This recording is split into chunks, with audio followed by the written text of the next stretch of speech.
시간에 우리 지난 시간에 모세가 모압 땅에서 그 느보산에 올라가 하나님께서 보여주신 가나안 땅 저 하맛 어귀까지를 내려다보고 거기에서 죽음을 맞는 그 장면까지 저희가 같이 했죠. 그리고 모세의 축복을 받고 모세의 고별사를 들었고 모세가 이스라엘 민족한테 당부하는 얘기를 들었어. 그 다음에 이제 여호수아서는 그 모세가 아닌 여호수아를 앞장 세워서 가나안 땅 요단강을 건너 요단강 서편에 있는 가나안 땅을 정복하고 거기에 아무 사람이 안 사는 곳이 아니라 가나안 7부족이 이미 살고 있는 그런 땅인데 거길 쳐들어가서 원주민들을 없애고 그 땅을 이스라엘 땅으로 만들어가는 그 정복 전쟁을 사명을 맡은 게 여호수아인 거지. 그래서 사실 그렇게 그 땅을 보면서 하나님께서 젖과 꿀이 흐르는 땅이라고 약속된 땅이라고는 했지만 이 사람들의 마음은 상당히 무거웠을 수도 있어. 왜냐하면 무기가 있는 것도 아니잖아. 이집트 땅에서 나올 때 무기를 갖고 나온 것도 아니고 그쪽 가나안 민족들은 우리가 보면은 거기에 헷족속이라는 저희가 헷족속이 히타이트족이라고 언젠가 설명한 적이 있는데 그 헷족속이라고 지금 터키야, 아나톨리아.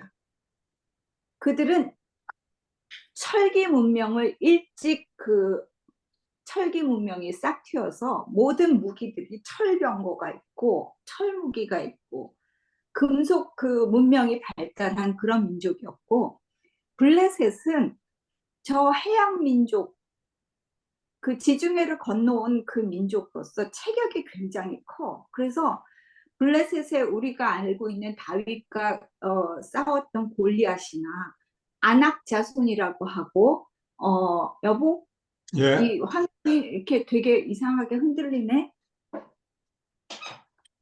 뭔가 네, 좀 여기가 인터넷 연결이 안 좋아서 그러니까 신경 쓰지 어, 마시고. 네. 그래서 이 아낙 자손 같은 그 기골이 장대한 민족이 살고 있는 곳이었고 여러모로 이스라엘 백성으로는 그 앞날이 그렇게 그 투명하고 보장돼 있는 그런 땅으로 가는 건 아니었을 수 있어. 그럼에도 불구하고 이들이 믿는 건 40년 전에 그 이집트 땅을 빠져나올 때 하나님께서 주신 약속들이야. 그 약속을 믿고 이날 이때까지 온 거지. 그런데 늘 그 약속에 흔들리고 배신하고 했지만은 모세라는 위대한 지도자가 있었고 또 그 모세를 옆에서 출애굽 시작부터 끝까지 어, 이 전쟁을 치러왔고 같이 해왔던 여호수아가 그 지도자의 자리를 물려받았지. 그래서 여호수아의 믿음을 통해서 어떻게 보면 그 출애굽을 완성하는 출애굽기가 출애굽, 레위기, 민수기, 신명기, 여호수아까지 어떻게 보면 그것이 이어지는 마무리되는 게 여호수아까지라고 우리가 볼 수 있어요. 그러면 1장부터 여호수아 계율을 보면 1장부터 24장까지 중에 그 반인 1장부터 12장까지는 가나안 땅을 정복하는 그 내용이 있다면 그 반인 13장부터 24장까지는 영토를 각 지파별로 분배하는 제비뽑기를 통해서 그 땅을 차지하는 그 분배하는 그 과정이 나오고 23장, 24장 같은 경우는 여호수아가 죽음을 앞두고 고별사를 하고 다시 한번 모세하고 시내산 언약을 맺고 이 여정을 시작을 했다면 다시 한번 여호수아는 세겜 땅에서 이스라엘 백성들을 불러놓고 언약의 갱신, 재확인을 하는 그 내용으로 이 출애굽 여정이 완성이 되는데 이 여호수아서에서 계속 반복되는 이야기 하나님의 전쟁 이것은 거룩한 전쟁 홀리 워 해갖고 그걸 헤렘이라고 부르는데 헤렘 전쟁이라는 거지. 그거는 뭐냐면 살아있는 생명은 다 죽이는 거야. 남자도 죽이고 여자도 죽이고 아이도 죽이고 가축도 죽이고 모든 것들을 진멸하라는 게 하나님의 명령이야. 그래서 어떨 때는 하나님께서 남자만 죽이고 군인들만 죽이고 사람들은 살려둬라. 또는 가축과 이 전리품은 너희가 갖고 와서 나눠 가져라 하는 그런 전쟁이 있는가 하면 모든 걸 진멸하라고 하는 전쟁은 헤렘이라고 불러. 그런데 이 헤렘 전쟁을 제대로 하지 못했을 때 하나님께서 이스라엘 백성에게 그 진노하시는 그 부분들이 여호수아서에선 여러 번 나와. 뿐만 아니라 한참 후에 사무엘이 세운 사울 왕이 이스라엘을 다스릴 때조차도 사울 왕이 아말렉인가 블레셋인가 이렇게 전투를 하다가 거기에서 하나님께서 모든 걸 진멸하라고 하는데 거기서도 헤렘 전쟁이었어. 그런데 사울이 좋은 것들을 거둬들이지. 그러니까 사무엘이 쫓아가서 내 귀에 들리는 양의 울음소리가 무엇이냐고 물을 때 사울 왕이 하나님께 바치려고 가장 좋은 것들은 살려놨다고 이렇게 얘기를 해요. 그래서 그때 하나님께서 내가 사울을 선택한 걸 후회한다고 하시면서 이제 왕은 다른 사람을 세울 거다라고 하나님의 마음이 사울에게서 떠나서 다윗에게로 가는 귀절이 있어. 그러면 이 헤렘 전쟁이라는 것은 하나님이 작정하신 전쟁이야. 그냥 사람이 싸우지만 실제적으로는 하나님께서 싸우시고 하나님께서 진멸하는 그 백성들에게 징벌하시는 전쟁이라고 봐야 돼. 그리고 그들을 남겨둬서는 안 되는 이유가 있는 하나님의 이유가 있는 그런 전쟁이었어. 그렇기 때문에 우리가 이스라엘 백성이 가나안 땅에 들어와서 땅을 차지하는 정복 전쟁이지만 그것은 그들을 위한 전쟁이라기보다는 하나님의 군대로서 나아가서 하나님의 도구로 그 전쟁을 싸우는 도구일 뿐이라는 거야. 어떻게 보면 우리 인생도 하나님의 군대가 돼서 내가 하나님의 전쟁을 나가 싸우는 도구로 이 땅에 보내졌지도 몰라. 전쟁의 주인은 내가 아니라 하나님이야. 그렇기 때문에 어떻게 보면 나한테 힘이 없고 내가 능력이 없고 내 전략대로 내 생각대로 이 전쟁을 싸워 이기겠다라는 것이 아니라 하나님이 먼저 앞장서서 내 앞에서 그 내 적들을 눈앞에 보이는 적들을 물리치시고 하나님께서 그것들을 진멸하실 거다라는 믿음으로 싸운다면 내가 비록 능력이 약하고 내가 가진 것이 없고 승산이 별로 없는 싸움일지라도 하나님의 전쟁은 하나님께서 거두실 거다라는 믿음으로 우리가 살아갈 수가 있는 거지. 그래서 여호수아서에는 그 헤렘 전쟁이 여러 번 나와.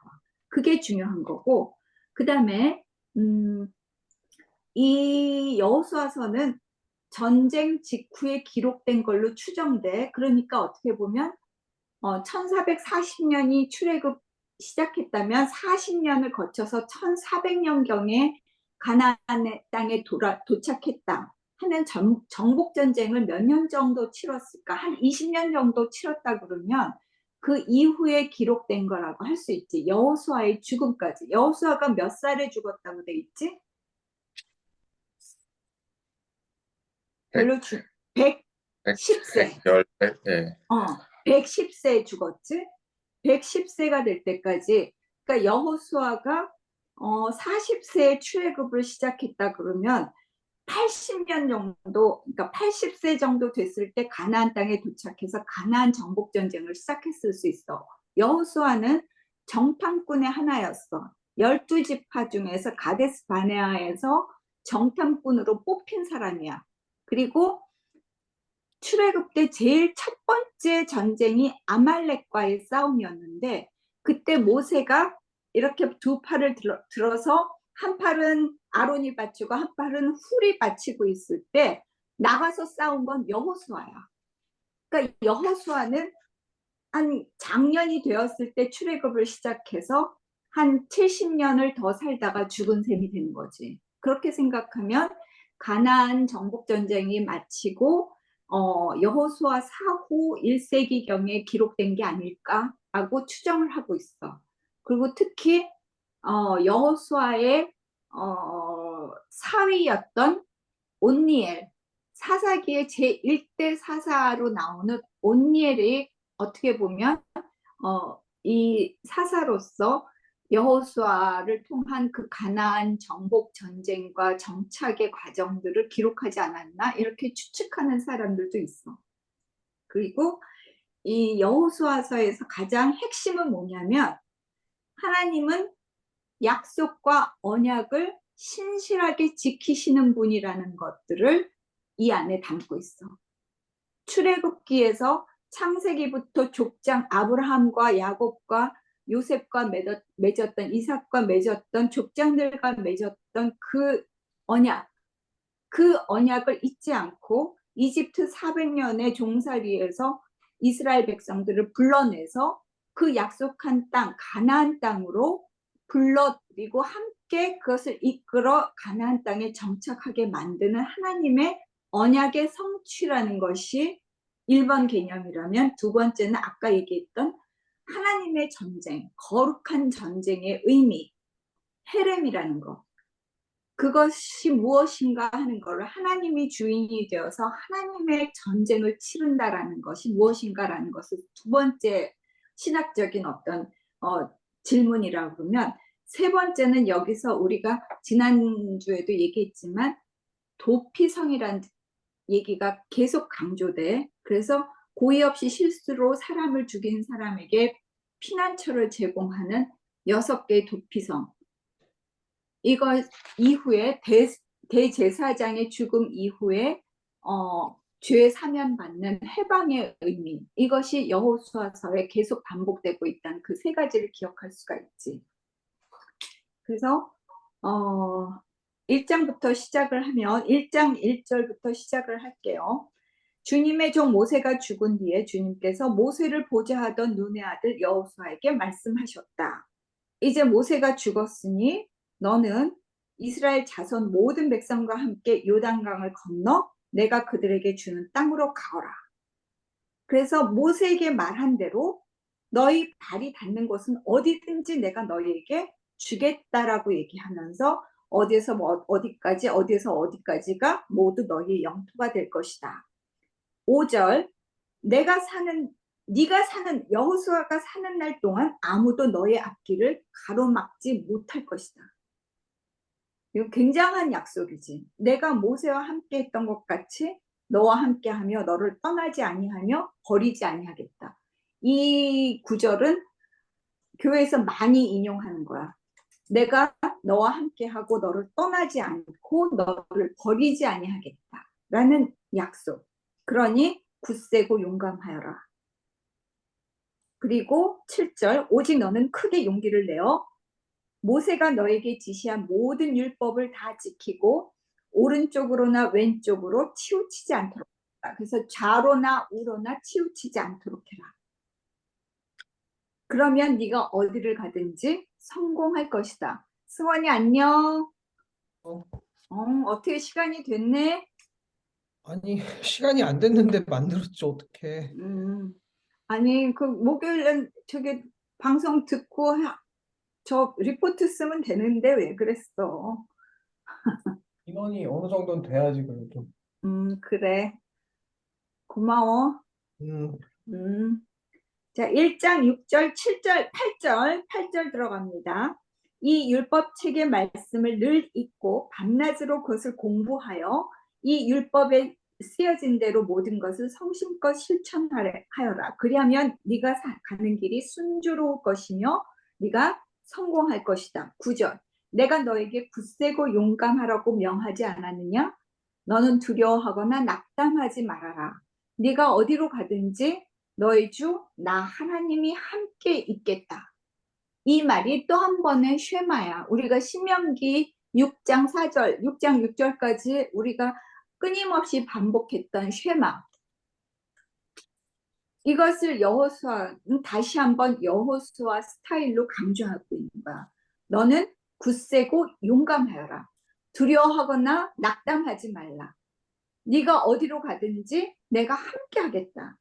너는 모세에게 지시한 모든 율법을 지키고 좌로나 우로나 치우치지 않으면 어딜 가든지 너는 성공할 것이다라는 하나님의 새로운 약속이야. 이걸 여호수아가 함께 하는 거지. 그래서 여호수아가 이제 그 하나님의 말씀을 듣고 이제 용기를 내서 요단강을 건너려는 작전을 해. 그런데 2장으로 들어가. 이때 여호수아가 시딤이라는 곳은 모압 평야의 한 성읍이야. 시딤에서 정탐꾼 2사람을 보내며 일렀어. 가서 몰래 그 땅을 정탐하여라. 특히 여리고 성을 잘 살펴라. 그래서 여리고 성이 요단강을 건널 때 시딤 벌판 바로 건너편에 있는 큰 성읍이었어. 내가 보낸 그림 중에 여리고 성이 이중으로 굉장히 두껍게 돼 있는 그 성을 봤지? 고대에서 가장 오래된 성읍 중에 몇 개 꼽는 그 성 중에 들어가는 게 여리고 성이야. 그런데 거기에 여리고 성을 잘 살펴보라고 하면서 첫 번째 타겟이 여리고 성이라는 걸 우리가 기억하겠지? 이 성경의 여호수아서에서 나오는 여보 이 그림 아니고 맨 밑에 쯤일걸? 네, 지금 작업 중이에요. 아니. 근데 그 여리고 성과 아이성 전투가 굉장히 이 주목을 받고 있어. 가장 대표적으로 수많은 성읍들을 전쟁을 치렀는데, 자 여기 그 요단강 오른편에 동그라미 친 데가 지금 모압 평야에 이스라엘 백성이 주둔하고 있는 곳이야. 그런데 요단강을 건너서 바로 첫 번째 만나는 곳이 여리고 성인 거지. 그래서 이 여리고 성을 잘 정탐하고 오라 그래. 그래서 몇 사람이 건너가지? 정탐꾼이 몇 명이었어? 정탐꾼은 두 2명이었어. 2명이었는데 왜 중요하냐면 이 2명 중에 1명이 예수님의 계보에 나와. 예수님의 조상이야. 유다 지파에. 그래서 이 성경에 나오는 중요한 여자의 이 이름 중에 중요한 게 여기 나오는 기생 라합이야. 그들은 2장 1절에 그들은 그곳을 떠나 어느 창녀의 집에 들어가 거기에서 묵었는데 그 집에는 이름이 라합이라고 하는 창녀가 살고 있었다. 자, 이 집은 어떻게 돼 있냐면 성벽과 성벽 사이에 이런 성벽과 성벽을 잇는 둔덕에 주로 사람들이 여관 같은 것도 있고 여관뿐만 아니라 음식점도 있고 거기를 성을 들고 나는 사람들이 묵는 그런 여관과 술집과 또 기생집이 있었던 거야. 그런데 그 음식도 팔고 또 그 묵어가는 그런 집을 운영하고 있던 기생 라합의 집을 간 거지. 그런데 여리고 왕이 그런 소식을 들은 거야. 정탐꾼이 들어왔다라는 소식을 듣자 그 정탐꾼들을 잡으러 오지. 그런데 라합이 이 정탐꾼 2명을 숨겨주고 몰래 뒤로 빼내. 그러면서 그 이유가 뭐라고, 그리고 나서는 그 여리고 왕이 쫓아왔을 때 자기는 모른다고, 그들이 어디서 왔는지 나는 알지 못하고 그들이 떠났다라고 얘기를 하는 거지. 그러면서 그 숨겨놓은 그 사람들을 빼돌려. 그런데 뭐라 그러냐면 2장 9절 라합이 왜 그렇게 행동했냐면 2장 9절 나는 주님께서 이 땅을 당신들에게 주신 것을 압니다. 우리는 당신들 때문에 공포에 사로잡혀 있고 이 땅 주민들은 하나같이 당신들 때문에 간담이 선을 합니다. 왜? 당신들이 이집트에서 나올 때 하나님이 어떻게 홍해를 가르셨고 어떻게 당신들이 요단 동쪽 아모리 왕 시온과 옥을 어떻게 전멸시켜서 희생제물로 바쳤는가 하는 소식을 우리가 이미 들었기 때문입니다. 라합은 이미 지난 40년 동안 하나님께서 이스라엘 백성들에게 보여준 기적과 같은 일들에 대한 소식을 듣고 있었던 거야. 그렇기 때문에 그들은 굉장히 두려움을 갖고 있었어. 그래서 뭐라 그러냐면 11절 위로는 하늘에서 아래로는 땅 위에서 당신들의 하나님만이 참 하나님입니다 라고 라합은 고백하고 있는 거야. 그런 기적을 베풀고 그런 일들을 이끌어 오신 하나님이야말로 정말 참 하나님이신 걸 내가 안다라는 라합의 뜻밖의 고백인 거야. 신앙 고백이야.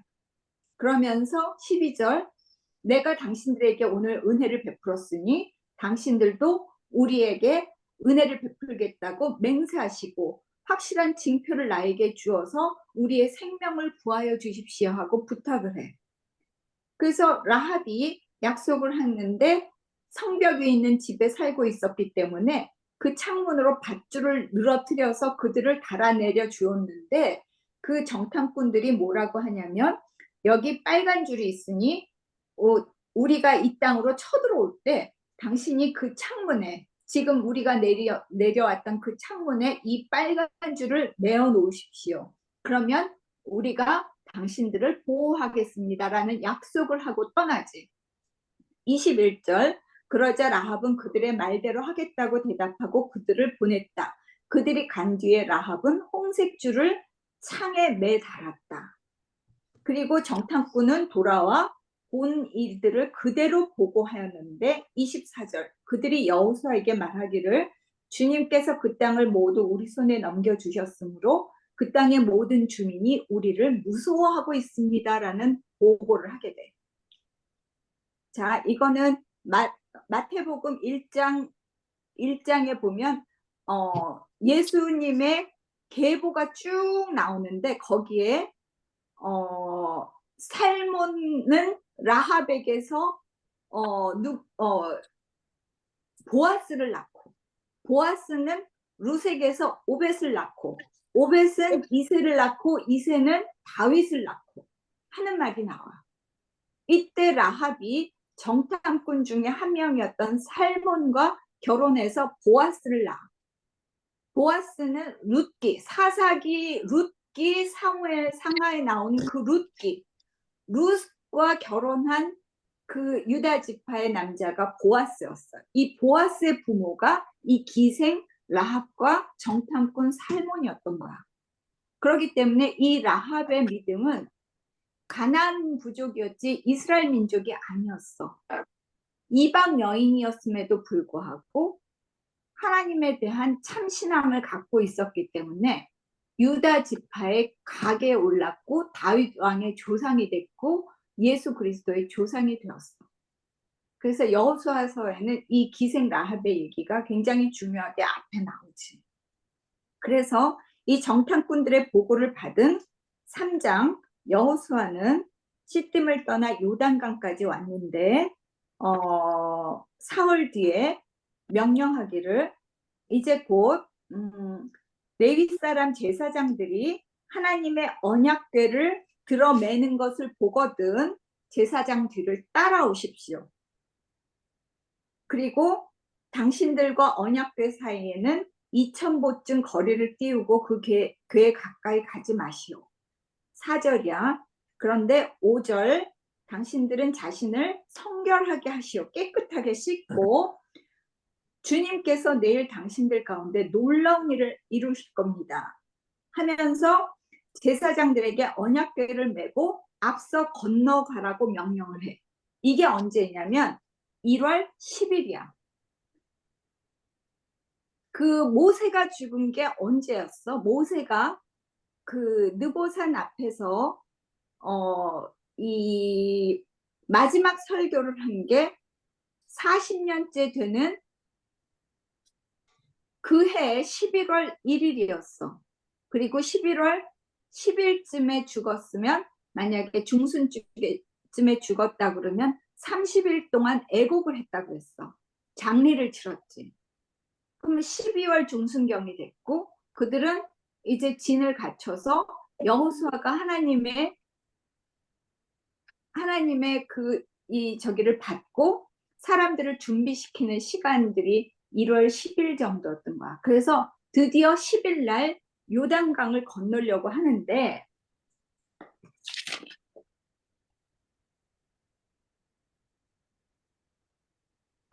자, 요단강이 1월 10일 날 건너는데 그때가 마침 우기야.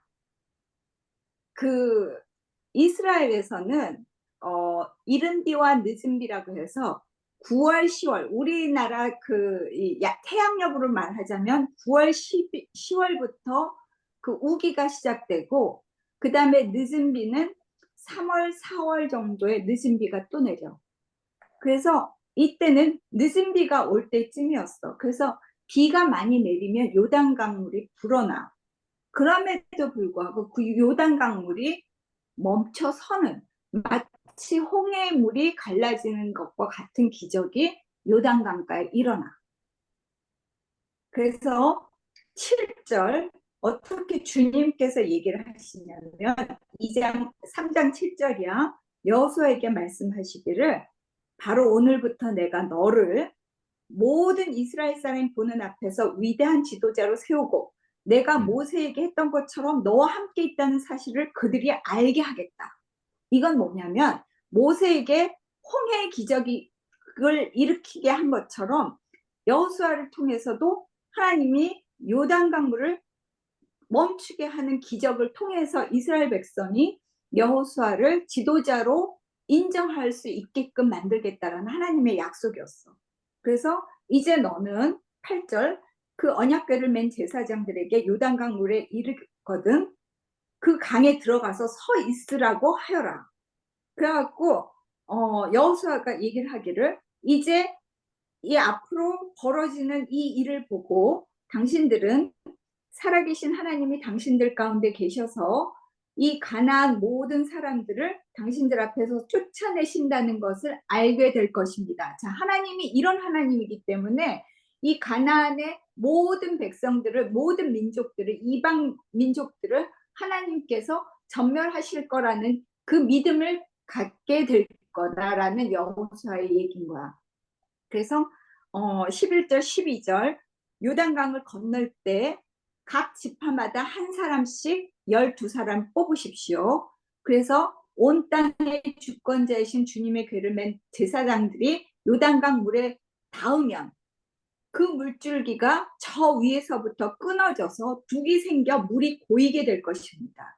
그러면 그 말을 듣고 백성들이 요단강, 언약궤를 맨 제사장들이 앞서서 그 요단강 물가를 들어갔어. 그런데 15절 마침 추수기간이어서, 이게 이제 그 늦은 비가 내리는 거야. 그때서 제방까지 물이 가득 차 올랐는데 그 궤를 맨 제사장들 발이 요단 물가에 닿았을 때 위에서부터 흐르던 물이 멈춰 섰어. 그리고 그 둑이 생겨서 사해로 흘러가는 하류에 있는 물줄기가 완전히 끊어졌어. 그래서 백성들은 마른 땅을 밟고 건너갈고, 온 백성이 그 200만의 그 60만이지만 어린아이, 노약자, 모든 이방인들까지 다 합하면 200만이 될 거야. 그 200만이 모두 요단강을 건널 때 언약궤를 맨 제사장들은 요단강 가운데 마른 땅 위에 튼튼하게 서 있었어.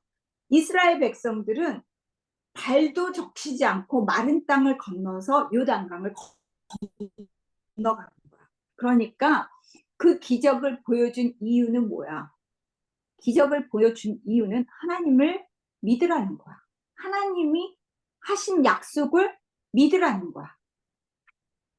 두려워하지 말고 앞으로 벌어질 모든 것에 주인은 나다, 내가 이런 전능한 하나님이시다라는 것을 너희는 믿고 나아가라는, 그것을 하나님께서 먼저 보여주셨어. 그러니까 여호수아가 한 건 뭐야? 12사람의 대표를 뽑아서 그 요단강 가운데 있는 돌 12개를 가져다가 오늘 밤 그들이 머물 곳에 두라고 했어. 그러니까 숫자대로 가서 돌 하나씩을 어깨에 메고 나왔어. 그게 6절, 당신들에게 기념물이 될 것입니다. 훗날 당신들 자손이 이 돌들이 지닌 뜻이 무엇인지를 물을 때 주님의 언약궤 앞에서 요단강 물이 끊어졌다는 것과 언약궤가 그것을 지나갈 때 그 요단강 물이 끊기었으므로 그 돌들이 이스라엘 자손에게 영원토록 기념이 된다는 것을 그들에게 말해 주십시오. 두 가지야. 그런 역사적인 사실이 있었다는 것과 그것이 이스라엘 자손에게 대대손손이 기념이 되고 기억이 되어야 할 것이라는 두 가지를 여호수아는 얘기하고 있어. 그러니까 그대로 요단강 가운데 있는 돌 12개를 메고 나와 그 바깥에 가지고 나온 거지. 그랬는데 9절 여호수아는 그 제사장들의 발이 머물렀던 곳에 또 다른 12개의 돌을 세웠고 요단강 그 가운데에 그 돌들이 오늘까지 거기에 있었다. 그래서 13절 이 길을 요단강을 건넌 다음에 13절 약 4만 명이 되는 이들은 무장을 하고 주님 앞에서 전투를 하려고 여리고 평원으로 건너갔다. 자, 요단강 그래서 여리고 앞으로 진격한 거야. 돌격해서 요단강 건너서 여리고 평원으로 간 거지. 그리고 14절 그날 주님께서 온 이스라엘 백성이 보는 앞에서 여호수아를 위대한 지도자로 세우셨기에 그들은 모세를 두려워했던 것처럼 여호수아를 두려워하게 되었다. 그리고 요단강은 모든 이스라엘 백성이 그 강을 건너는 순간 다시 원래대로 흘러 전과 같이 강둑에 물이 넘쳤다. 19절 백성이 첫째 달 열흘 1월 10일에 요단강을 건너 여리고 동쪽 변두리 길갈이라는 곳에 진을 쳤다. 그래서 어떻게 보면 200만 명이 건너는데 한 반나절쯤 걸리지 않았을까 이렇게 추정을 한대. 그래서 거기 길갈이라는 곳은 앞으로도 굉장히 중심이 되는 도시가 되지. 이 가나안 정복 전쟁을 한 10년, 20년 계속 치르는 동안 길갈은 이스라엘 민족들의 하나의 그 도시, 그 서울과 같은 수도와 같은 역할을 하는 데가 길갈이야. 그래서 신앙적으로도 굉장히 중요한 그 자리가 되는 게 길갈인데 여호수아는 아까 요단강에서 갖고 왔던 그 12개의 돌을 길갈에 세우고 하나님이 했던 얘기를 또 하는 거야. 이 돌을 보면 자손들에게 이 돌들이 무엇이냐고 물을 때 이 이야기를 다 해줘라. 이스라엘 백성이 요단강을 마른 채로 건넜다. 우리가 예전에 홍해를 건널 때 하나님이 홍해를 끊고 마르게 하신 것처럼 우리가 이 요단강 건널 때 하나님께서 똑같은 기적을 일으키사 그 물을 마르게 했다. 그리고 24절 그렇게 하신 이유는 그런 기적을 보이신 이유는 이 땅의 모든 백성이 주님의 능력이 얼마나 강한가를 알게 하고 영원토록 주 우리의 하나님을 경외하도록 하려는 것이다. 기적을 괜히 보여준 게 아니야. 기적을 남용하시지도 않아. 그런데 그 기적을 보여주실 이유는 뭐냐면 그 기적을 통해서 하나님이 얼만큼 전지전능하신 분인가를 알게 하고 하나님을 두려워하고 하나님을 경외하려고 하게 하려는 하나님의 뜻이라는 거지. 그때 모든 사람이 자 이스라엘 백성이 그렇게 지금 여리고 성의 기생 라합이 그 모든 사실을 듣고 이스라엘을 두려워했던 것처럼 아모리 사람의 모든 왕들과 해변에 있는 가나안 사람의 모든 왕들이 그 요단강에 일어난 그 기적을 듣고 간담이 선을 하고 용기를 잃고 말았어. 자, 그때 주님께서 여호수아에게 말씀하시기를 너는 돌칼을 만들어 다시 할례를 베풀어라. 자, 할례는 언제 있었지? 할례는 언제부터 시작되었어?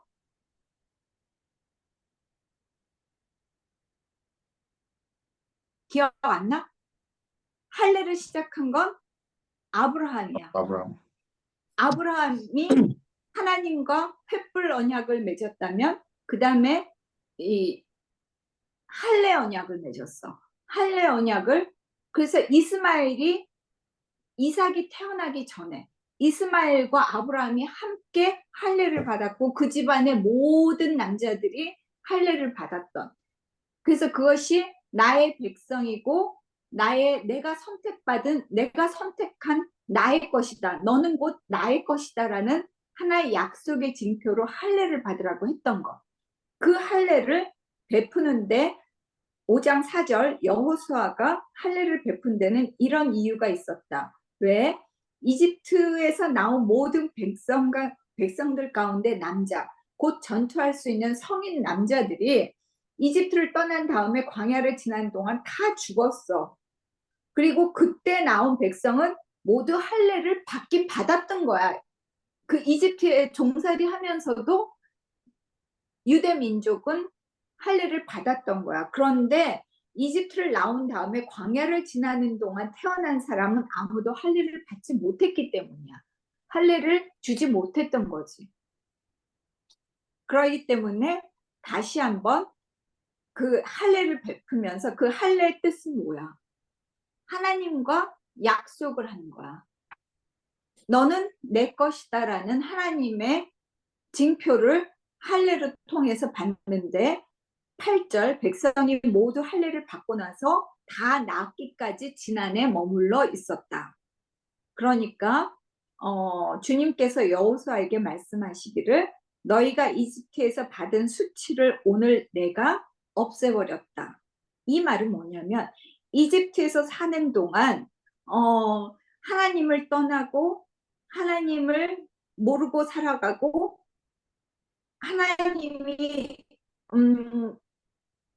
원하시는 방식대로 살지 못했고 이집트의 온갖 다신교회 안에서 종이 되어서 종살이하면서 만족하며 살아갔던 그 모든 수치를 오늘 내가 없애버렸다. 왜? 어떻게 없애버려? 하나님의 백성으로 삼았기 때문에 이제는 더 이상 너희는 이집트의 종이 아니라 너는 나의 것, 나의 백성, 나의 자녀다라는 뜻으로 너희가 이집트에서 받았던 모든 수치를 오늘 내가 없애버렸다라는 뜻으로 그곳 이름을 오늘까지 길갈이라고 한다. 길갈이라는 뜻은 굴러간다라는 바퀴라는 뜻이래. 휠. 그래서 그게 이렇게 갈갈갈갈갈갈 굴러가는 그 의성어로 만들어진 그 바퀴라는 뜻인데 그 이름을 길갈이라고 했다라는 거야. 그런데 그때 길갈에 진을 치고 그달 열 나흘날 14일 자 10일날 요단강을 건넜고 14일이 무슨 날이야? 유월절 날이지. 요단강 건넌 1년 첫 유월절에 그들은 유월절을 지키고 그리고 그 땅에 있는 소출을 먹게 되었다. 그 땅에 있었던 물론 가나안 그 사람들이 지어놓은 농산물이었겠지만 그 땅의 소출을 먹게 됐고 그때 그들은 무교병과 볶은 곡식을 먹었다. 그 땅의 소출을 먹은 다음 날부터 만나가 그쳐서 이스라엘 자손은 더 이상 만나를 얻지 못하였고 그냥 그 해부터 가나안 땅에서 나는 것을 먹게 되었다. 자, 그리고 이때 13절 여호수아가 여리고에 가까이 갔을 때 어떤 사람이 손에 칼을 빼들고 자기 앞에 서 있었다. 그러니까 여호수아가 그에게 묻기를 너는 우리 편이냐 우리의 적이냐 하고 물었어. 14절 그가 대답하기를 아니다 나는 주님의 군 사령관으로 여기에 왔다. 그러자 그 말을 듣고 여호수아는 땅에 대고 절을 한 다음에 무슨 말씀을 하시려고 왔냐고 물은 거야. 15절 주님의 군대 사령관이 여호수아에게 말하기를 네가 서 있는 것은 거룩한 곳이니 너희 발에서 신을 벗어라. 여호수아가 그대로 하였다. 이거 어디서 들었단 말이야? 모세가 그렇지. 모세가 시내산 시내산에서 그 네. 떨기나무에서 불에 타지 않고 불이 활활 보는 것을 떨기나무에 불을 보았을 때 그때 천사의 음성을 들은 거지. 네가 서 있는 곳은 거룩한 곳이니 신을 벗어라. 똑같은 것이 모세에게 있었던 일이 똑같이 일어난 거야.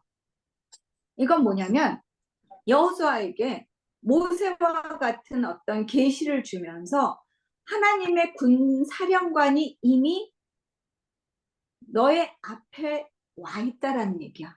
이런 장면을 우리가 어디서 봤을 텐데 기억날지 모르지만 야곱이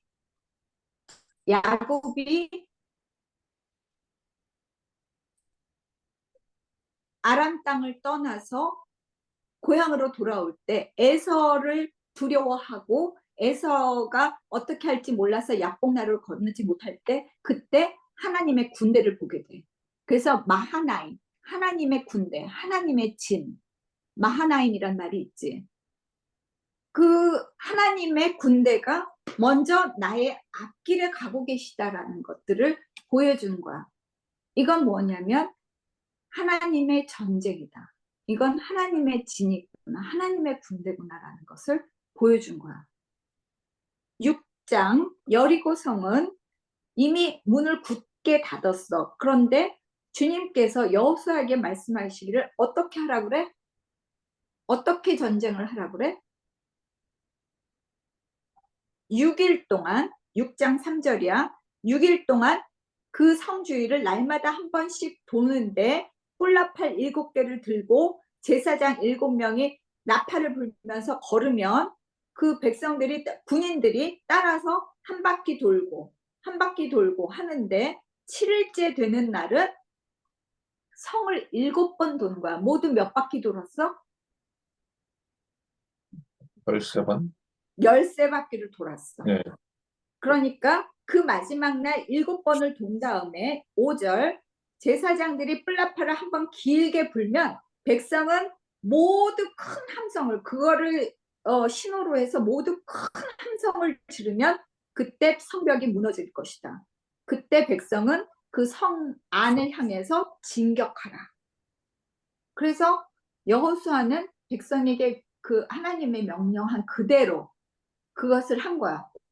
그러니까 그때 10절 뭐라고 하냐면 매일 한 바퀴씩 돌 때 함성을 지르지 말아라. 너희 목소리가 들리지 않게 하라. 한마디도 입 밖에 내지 말고 있다가 나팔 소리가 들으면서 외쳐라 하고 명령할 때 큰 소리로 외쳐라.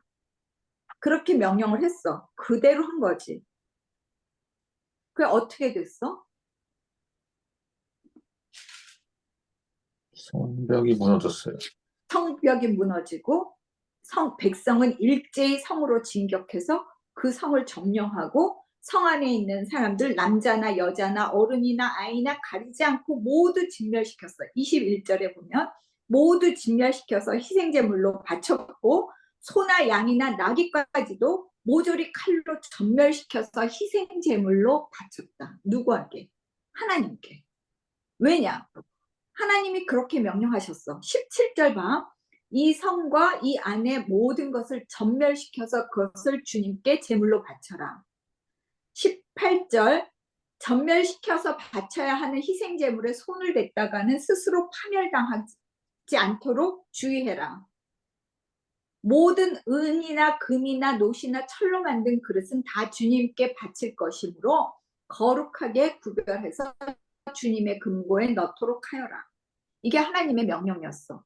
그래서 이스라엘 백성은 그대로 그것을 했고 그들은 성읍 안에 쳐들어가서 24절 모든 것을 불로 태웠어. 그런데 약속했던 대로 25절 창녀 라합과 그의 아버지와 그의 딸린 사람들은 다 살려주었고 라합이 오늘날까지 이스라엘 백성 가운데 살고 있는데 그것은 그녀가 정탐꾼들을 숨겨주었기 때문이다. 그때 여호수아가 26절 이렇게 맹세하였다. 이 여리고 성을 일으켜 다시 세우겠다고 하는 자는 주님 앞에서 저주를 받을 것이다. 성벽 기초를 놓는 자는 마다들을 잃을 것이요 성문을 다는 자는 막내 아들을 잃을 것이다. 이렇게 해서 여리고 성은 첫 번째 전투에서 완벽하게 헤렘 전쟁에 승리하는 첫 번째 사례가 된 거지. 이 저주를 누가 그것을 어겼어? 내가 전에 얘기했는데 열왕기상 16절에 보면은 아합 왕 때에 히엘이라는 사람이 BC 870년경에, 이건 지금 1400년경이잖아. 1400년경에 있었던 여리고성 전투였다 그러면 870년에 히엘이라는 사람이 그 성의 기초를 놓을 때 맏아들이 죽었고 마지막에 성의 문을 닫을 때 막내 아들이 죽었어. 그대로 그것이 지켜졌다는 얘기야. 자, 여리고 성에 관한 고고학적인 발굴은 지금도 계속되고 있어. 그런데 거기에서 과연 하나님께서 여리고 성을 정말 이스라엘 백성이 큰 함성만 질러서 무너지는 그런 성이냐 하는 거에 대해서 많은 사람들이 의문을 제기하지. 절대로 소리를 질러서 무너질 수 있는 그런 성이 아니라는 거야. 그리고 여리고 성은 어떻게 보면 역사가 굉장히 오래된 BC 9000년대부터 이 바닥에서부터 쌓아오고 다시 무너진 걸 다시 쌓고 또 무너진 걸 다시 쌓고 했던 여리고 성이 굉장히 그 토대가 깊고 아주 크고 넓은 성터가 나타나고 있는 게 1950년대에 발굴이 되고 있어. 그런데 거기에서 사람들이, 과학자들이, 그 고고학자들이 뭐라고 얘기하냐면 성벽이 무너져서 죽은 사람들의 시체가 있던가 발굴된 어떤 그 골격 자체의 목뼈가 부러졌거나 눌렸거나, 그러니까 거기에서 무슨 전쟁이 일어나서 뭐 어떻게 했다기보다는 그런데 그게 지진에 의한 것이 아닐까. 하나님께서 분명히 그 순간 지진을 일으키지 않았을까. 그리고 그 성벽이 무너졌을 때 그 무너진 그 돌담을 타고 올라가 여리고성으로 진격했을 것이다. 그런데 거기에 내가 언젠가 다큐멘터리에서 봤는데 한 90cm로 쌓인 곡식들, 타버린 곡식들의 잔해가 굉장히 많이 발굴이 되고 있대. 만약에 그 성이 전쟁을 통해서 보통 무너지고 폐허가 됐으면 곡식 같은 게 남아있지 않대. 왜냐하면 약탈을 당해서. 그런 게 남아있지 않은데 이 성은 특이하게 모든 곳곳에 곡식 더미들이 불에 탄 이 곡식 씨앗들이 남아있는 걸 발굴이 되고 있다는 거야. 여기 뭐라 그래? 아까 사람들이 모든 것을 다 불에 태웠다고 그랬어. 성읍과 그 안에 있는 모든 것을 불로 태웠다. 왜?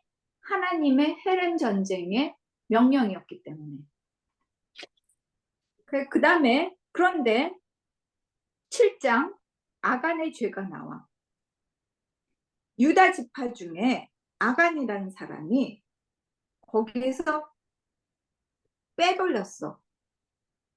그 노량물을, 전리품을 빼돌린 거지.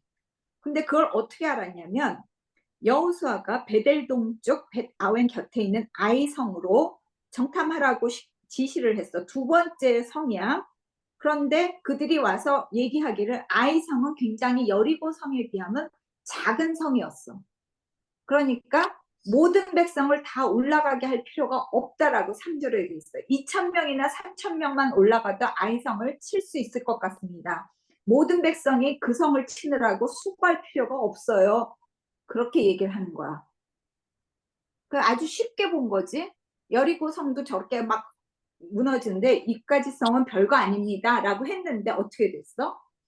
4절 그들은 아이성 사람에게 패해서 도망쳐 왔어. 그래갖고 막 추격해서 비탈기까지 쫓아왔기 때문에 백성이 막 간담이 서늘해지고 오히려 막 이러니까 6절 여호수아가 슬퍼하며 옷을 찢고 얼굴에 땅을 내딛고 저녁 때까지 있고 머리에 재를 뒤집어 쓰면서 하나님한테 간절히 기도를 해.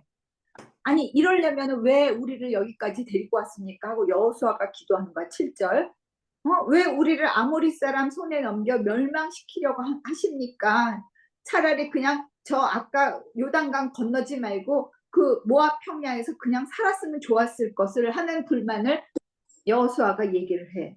그러면서 이래서야 어떻게 주님의 위대한 명성을 지킬 수 있겠습니까? 라고 기도하자 하나님께서 너희가 내 약속을 어겼다. 전멸시켜서 모든 것을 나에게 바치라고 하는데 너희가 거짓말로 하면서 그 물건들을 자기 걸로 만들었다. 그러니 너희가 그 죄부터 빨리 성결하게 만들어라 하고 얘기를 하는 거야. 그러니까 이제 주사위를 던져서 지파들을 던지고 그 다음에 가문 던지고 집안끼리 던지고 사람을 해가지고서는 골라낸 게 누구냐면 유다 지파를 불러냈고 세라 가문이 뽑혔고 갈미 아들 아간이 뽑힌 거야. 그러니까 자 숨기지 말고 말해라 했더니 20절 아간이 죄를 지었다 고백을 하지. 21절 내가 전리품 가운데 신할 땅에서 만든 아름다운 외투 한 벌. 신할 땅이 어디야? 메소포타미아에 바벨탑이 있던 땅이야. 신할 땅. 그건 뭐냐면 지금 우리 말로 하자면 저 이집트 밀라노나 파리 그 프랑스 파리에서 갖고 온 옷이야. 그런 옷을 명품 옷 한 벌과 은 200세겔 50세겔 금덩이 하나를 보고 탐이 나서 가졌습니다. 저희 장막 안쪽에다가 숨겨놓았는데 하고 고백을 했어. 그래서 이끌고 군인들이 가가지고 보니까 그게 있었어. 그래서 그걸 갖고 오면서 24절 그에게 딸린 아간에 딸린 모든 것을 이끌고 아골 골짜기로 갔으며 함께 가서 뭐라고 얘기하냐면 너는 어찌하여 죄를 지어서 우리 백성들을 괴롭혔냐. 오늘 주님께서 너를 벌하실 것이다. 그러자 25절 온 이스라엘 백성이 그를 돌로 쳐서 죽이고 남은 가족과 재산도 모두 돌로 치고 불살랐다. 그리고 그 위에 큰 돌무더기가 쌓였는데 그것이 오늘날까지 있다. 그제서야 주님께서 진노를 거두셨고 그곳 이름을 오늘까지도 아골 골짜기, 고통의 골짜기, 괴로운 골짜기라고 부른다. 그래서 찬송가에 그런 말도 있어. 아골 골짝 빈들에도 어디든지 가오리다. 이런 적인데 아골 골짜기라는 거는 고통의 골짜기라는 상징어가 됐어. 그러고 나서야 아이성을 이번에는 지난번에는 3,000명만 가도 충분히 이길 수 있겠습니다 하는데 8장 3절에 보면 3만 명을 뽑아서 야간 매복을 하고 그 협공을 해갖고서는 복병까지 세우고 아주 작전을 치밀하게 짜서 아이성을 함락하지. 그래서 아이성은 어떻게 하냐면 여기서도 재밌는 게 17절 매복하고 복병을 숨겨놓은 이 이스라엘 여호수아의 전략을 눈치채지 못한 아이성 왕이 막 이스라엘 군대를 추격해서 남아있는 사람이 하나도 없이 성문을 열어둔 채 이스라엘 군대를 추격하는데 18절 주님께서 여호수아에게 말씀하시기를 네가 쥐고 있는 단창을 들어 아이성 쪽을 가리켜라. 내가 그 성읍을 너한테 넘겨준다. 그러자 여호수아는 들고 있던 단창을 들어서 아이성 쪽을 가리켰다. 그가 손을 쳐든 순간 복병들이 잠복하던 곳에서 일어나 돌진해서 성을 점령하고 순식간에 그 성에 불을 놓아서 모든 것들을 그 성의 사람들을 무찌르게 된 거야. 그래서 그 아이성 사람들 중에 살아남거나 도망한 사람이 한 사람도 없었어. 그날 아이성 사람 남녀 12,000명이 모두 쓰러지고 죽었어. 그리고 26절 여호수아는 그 아이성 모든 사람이 전멸되어 희생제물로 바쳐질 때까지 단창을 지켜든 그의 손을 내리지 않았다. 이건 어디서 봤던 장면 같아? 아까 모세가 두 팔을 들고 내리지 않았지. 두 팔을 든 채로 그대로 했을 때 여호수아가 나가서 아말렉, 근데 팔을 내리면 전세가 불리해서 지고 팔을 올리면 계속 이기고 하는 걸 보니까 아론과 훌이 그 모세의 팔을 자진해서 들고 있었던 거야. 그런 것처럼 여호수아는 어떻게 보면 모세의 판박이 같이 이렇게 그 홍해의 기적이 요단강의 기적과 맞물리고 모세가 시내산에서 떨기나무의 불을 본 것처럼 이 여호수아는 군사령관이 먼저 진치고 이곳은 거룩한 곳이니 너의 신을 벗어라 하는 이 모든 것이 하나의 이 저기처럼 똑같은 것이 도모 반복되고 있어. 그래서 아이성 전투에도 중요한 것은 하나님이 명령한 대로 단창을 들고 아이성을 가리키고 있었던 거야. 생각해봐. 얼마나 우스꽝스러운가. 여호수아는 이미 출애굽 당시부터 아말렉 전쟁을 이끌었던 장군이야. 그런데 여리고성은 그야말로 나팔 불고 돌아서 함성 지른 것밖에 없는데 여리고성은 무너졌고 아이성에서 여호수아가 했던 건 단창을 들고 아이성을 가리킨 것밖에 없어. 이 전쟁을 승리로 이끈 거는 장군의 전략과 장군의 지략이나 장군의 능력이 아니라 하나님의 방법과 하나님의 계획이 이 성을 무너뜨렸다는 거야. 여리고성과 아이성의 전투였어. 그 뒤에 30절, 8장 30절, 그 뒤에 여호수아는 에발산 위에서 주 이스라엘 하나님을 섬기려고 제단을 쌓았어. 에발산과 그리심산, 우리 그게 그 사이에 뭐가 있다 그랬지? 어떤 도시가 있다 그랬지? 아까 아빠가 세겜. 그렇지, 세겜. 세겜이라는 도시는 굉장히 중요한 도시야. 그 세겜이 그리심산과 에발산에 있을 때 모세가 그렇게 얘기를 했지. 그리심산에다가는 축복을, 에발산에는 저주를 할 터이니 6개 지파를 나누어서 세워두라. 그리고 무엇을 선택할지, 너희는 축복을 선택할 것인지 저주를 선택할 것인지 고르라고 하지. 그때 나왔던 게 에발산과 그리심산이야. 그런데 그 에발산에 제단을 쌓았고 그것은 31절 주님의 종 모세가 이스라엘에게 명령했던 거야. 너희가 가나안 땅에 들어가거든. 신명기 27장에 나와. 너희가 그 땅에 들어가거든. 백성들을 지파들을 6개로 나누고 거기에서 선택하게 하라. 그런 얘기가 나와.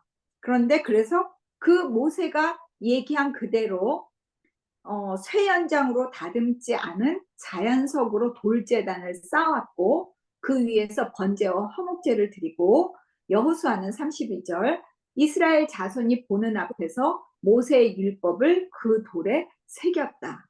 그리고 백성의 절반은 그리심산을 등지고 서고 절반은 에발산을 등지고 섰는데 이것은 모세가 명령한 것과 똑같았다. 34절 그 뒤에 여호수아는 율법에 기록된 축복과 저주의 말을 일일이 그대로 낭독하였다. 모세가 그 명령한 그 모든 것을 읽는 가운데 이스라엘 회중 중에 여자와 아이들 혹은 이방 사람들까지도 그 말씀을 듣지 않은 사람은 하나도 없었다. 모든 사람이 이 세겜에서 여기 보이지? 맨 마지막 밑에 보면 그리심산과 에발산 사이의 평지가 세겜이야. 그 세겜에 200만 명이 모여서 여호수아가 읽는 모세 율법을 듣고 그 축복의 땅과 이 산과 저주의 산을 보고 무엇을 선택할 건지 이거는 여호수아 24장에도 그것이 반복이 돼. 똑같은 일이 그대로 나오지. 그래서 24장에는 24장 15절, 16절 이렇게 보면 뭐라고 선택하라고 하냐면 주님을 섬기고 싶지 않거든 메소포타미아 신들이든 아모리 땅의 신들이든 당신들은 어떤 신을 섬길 것인지 선택하십시오. 나는 나와 나의 집안은 주님을 섬길 것입니다. 할 때 이스라엘 백성들이 다른 신을 섬기지 않겠다고 맹세를 해. 그분만이 우리 하나님입니다라는 말을 거듭해. 우리는 주님만을 섬기겠습니다. 그렇게 선택을 하는 게 이적인데 여기서는 8절에서는 아직 선택을 하지 않았어. 그냥 그것을 읽어주었던 거야. 그 다음에 9장. 이때 사람들이 찾아와. 기브온 사람이 찾아와. 이 저기는 어떻게 되냐면 9장 1절에 보면 헷사람, 아모리 사람, 가나안 족속, 브리스, 히위, 여부스 모든 왕이 지금까지 있었던 여리고성 전투와 아이성 전투를 들은 거야. 그때 안 되겠다. 우리가 연합군을 만들어서 이스라엘을 쳐부숴야겠다라고 얘기할 때 그중에 3절 이탈자가 있어.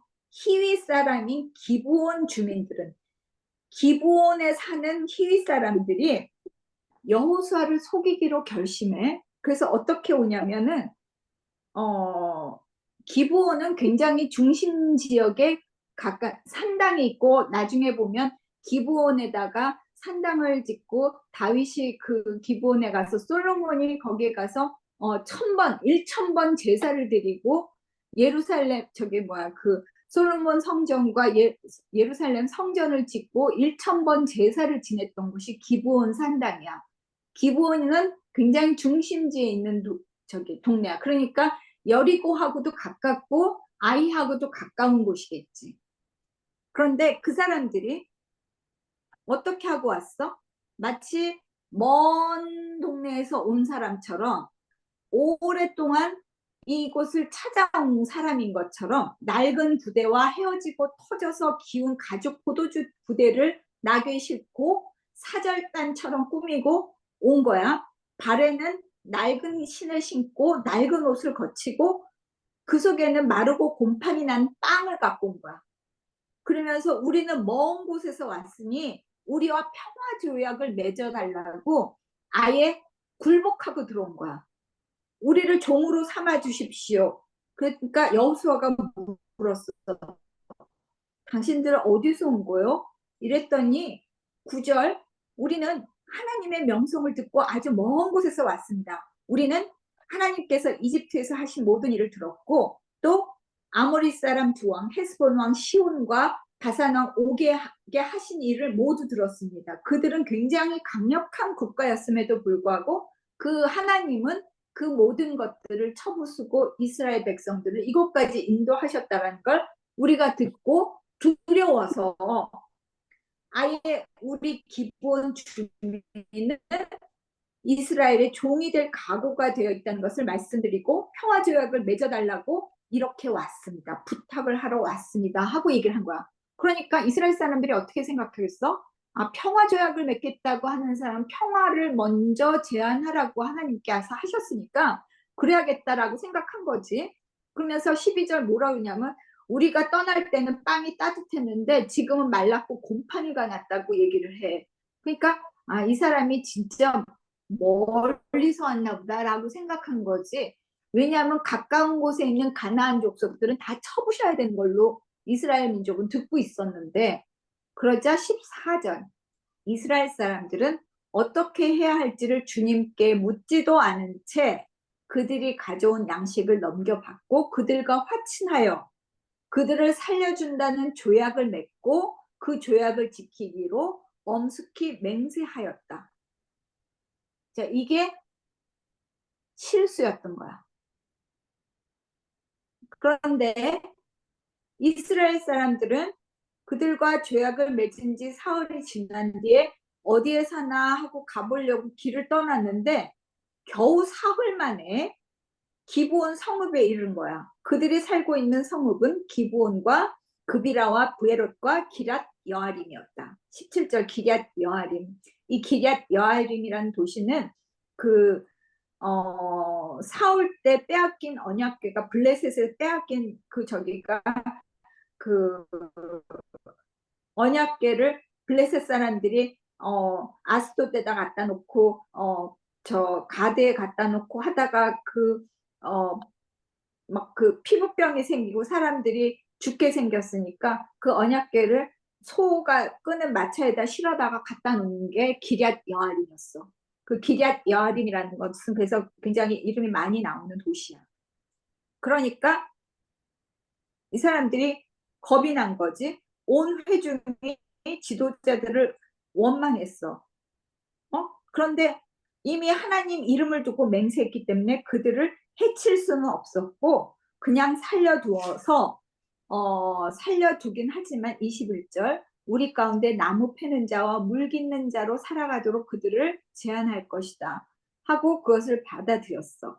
그리고 어째서 멀리 왔다고 속였냐 이러면서 그들이 당신들이 이렇게 우리를 속였기 때문에 당신들은 영원히 우리의 종이 돼서 우리 하나님 집에서 나무를 패고 물 깃는 일을 하게 될 것이다. 종으로 살게 될 것이다 라고 얘기하니까 그 기브온 사람들이 말하기를 24절 굉장히 중요해.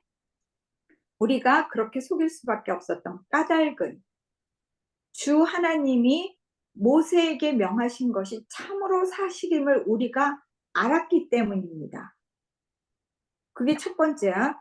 그리고 하나님이 이 땅을 다 이스라엘 사람에게 주라고 하고 이스라엘 사람들이 보는 앞에서 이 땅에 사는 모든 사람을 다 죽이라고 명령하셨다는 것을 우리가 듣고 알았습니다. 두 번째. 그러니까 우리는 이렇게 속임수를 쓸 수밖에 없었습니다. 우리가 목숨을 잃을까 두려워했기 때문입니다. 자, 어떻게 보면 하나님이 일으킨 모든 기적을 정말로 믿은 거는 이스라엘 백성들이야, 이 사람들이야. 그 기적에 대해서 정말 놀라고 두려웠던 것은 기브온 사람들이야. 그리고 아까 여리고성의 기생 라합.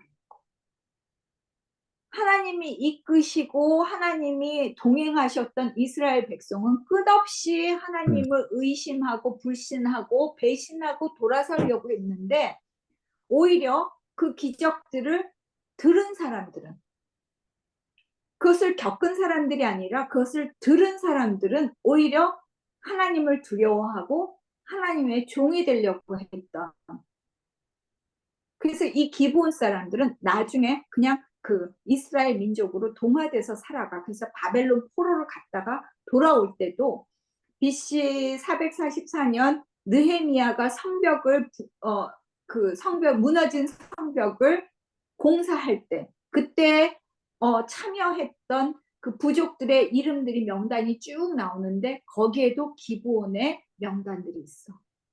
그럴 만큼 신실하게 기브온 사람들은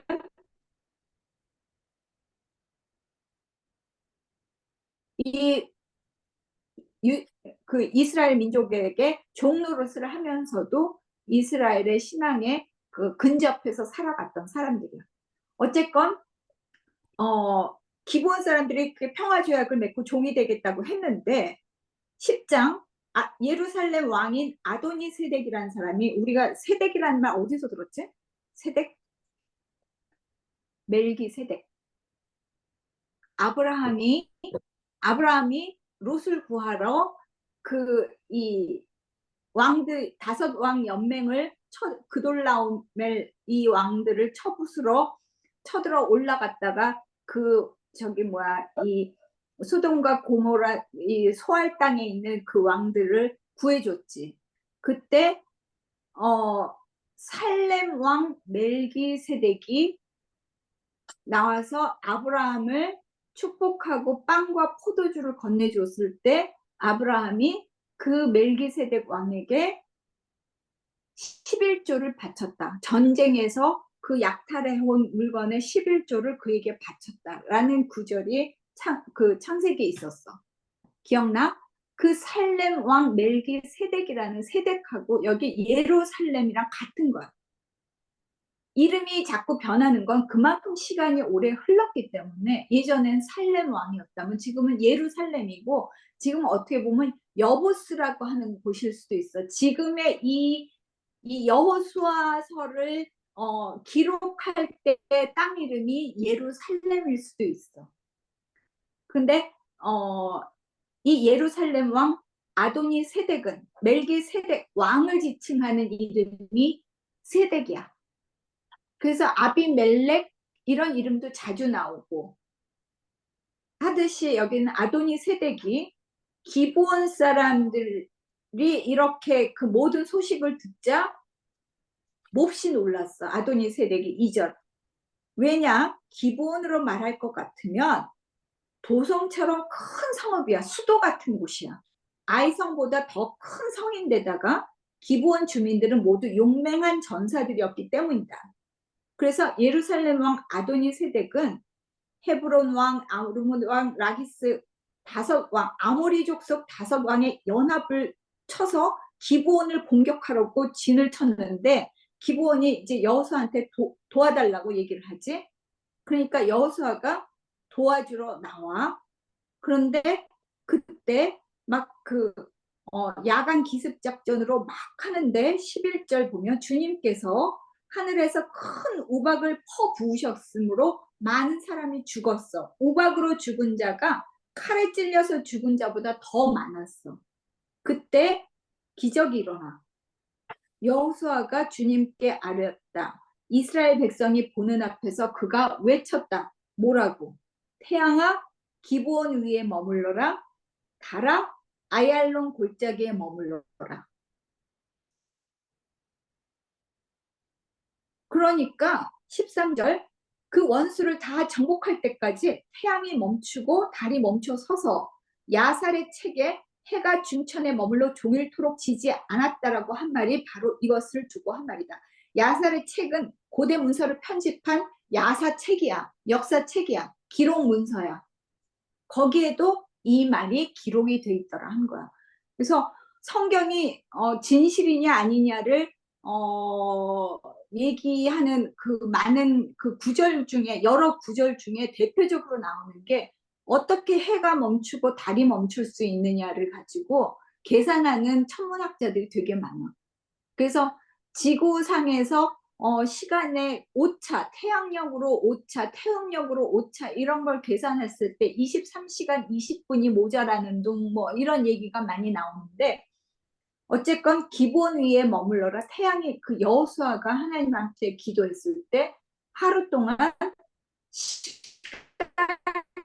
멈췄다라는. 그런데 14절 주님께서 사람의 목소리를 이날처럼 이렇게 들어주신 일은 전에도 없었고 뒤에도 없었다. 주님께서는 이처럼 이스라엘을 편들어 싸우셨다. 이게 신앙 고백이야. 하나님께서 여호수아를 통해서 이스라엘 백성 앞에서 기적을 보이시는 일. 요단강 물을 마르게 하시고 기브온의 태양이 멈추고 아얄론 골짜기에 달이 멈추게 되는 그 기적을 하나님께서 보여주셨다는 거야. 어쨌건 그렇게 해서 기브온을 구해냈고 5왕을 다 매달아서 죽였어.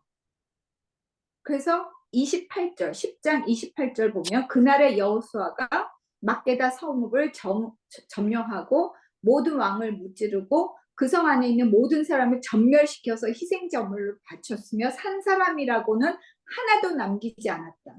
이게 뭐야? 헤렘 전쟁이라는 거야. 하나님이 싸우시고 하나님이 진멸하고자 하는 그런 성읍들, 그런 전쟁들은 하나님께서 다 진멸시키셨다는 거야. 이유가 뭘까 나중에 얘기해보자. 그래서 이때 이 중부 지방에 있는 라기스, 게셀, 에글론, 헤브론, 드빌 뭐 다 네게브 지방과 가데스 바네아, 가사, 고센 모든 땅들을 다 그 42절 보면 하나님이 이스라엘 편이 되어 싸우셨기 때문에 여호수아는 단번에 모든 왕과 그 땅을 손에 넣었다. 그리고 길갈로 돌아왔다. 이게 중부지방에 있던 모든 그 부족과 중부지방에 있던 성읍들을 정복해서 싸웠다라는 얘기야. 그리고 가나안 북방을 정복한 게 11절부터 나오는데 이때도 하솔 왕 야빈이 소식을 들었어. 그래서 역시 전가를 보내서 연합군을 만들어가지고 이스라엘과 싸우려고 메론 물가에 함께 진을 쳤어.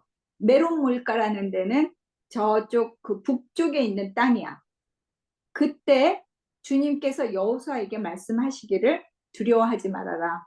내가 이맘때 그들을 이스라엘 앞에서 다 죽이겠다. 너는 그들의 말 뒷발에 힘줄을 끊고 그들의 병거를 불태워라. 자, 말들은 굉장히 비싸고 귀한 전쟁 도구였어. 그런데 하나님은 그 모든 전리품을 노획하라고 하지 않고 다 불태우고 죽여라 하고 얘기를 하는 거야. 그래서 이스라엘은 그들을 다 무찌르고 추격해서 살아남은 사람이 한 사람도 없을 때까지 쳐서 죽였고 여호수아는 주님께서 명령하신 그대로 그들의 말 뒷발에 힘줄을 끊고 병거를 불살았는데 그 하솔 왕을 칼로 쳐서 죽였어. 그때만 해도 하솔은 이들 왕국들 중 가장 강한 나라였어. 그런데도 그 모든 것들이 하나님 뜻에 어떻게 보면 그 메론 물가에 만난 그 이 북방 연합군은 굉장히 수요가 많아서 바닷가 모래처럼 많았고 말과 병거도 셀 수 없이 많았다 그래. 북방에 누가 있었어? 해족속이 있었어. 히타이트 족속, 아나톨리아. 그들의 그 문명이나 그들의 강력한 그 군사력 이런 것들은 감히 이스라엘 백성들이 쳐들어갈 수가 없는 곳이었어.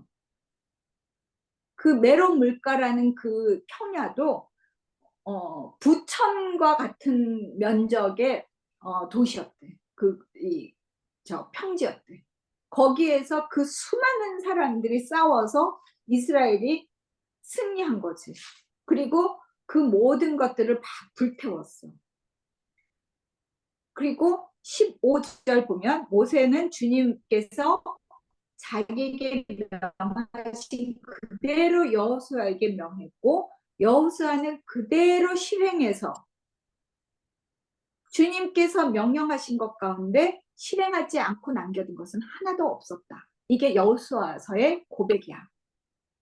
그리고 20절 여호수아가 그 모든 사람들을 모든 지역을 정복하는 가운데 원주민을 조금도 불쌍하게 여기지 않고 전멸시켜서 희생제물로 바친 까닭은 주님께서 그 원주민들이 고집을 부리게 하고 대항해서 싸우다가 망하도록 하셨기 때문이야.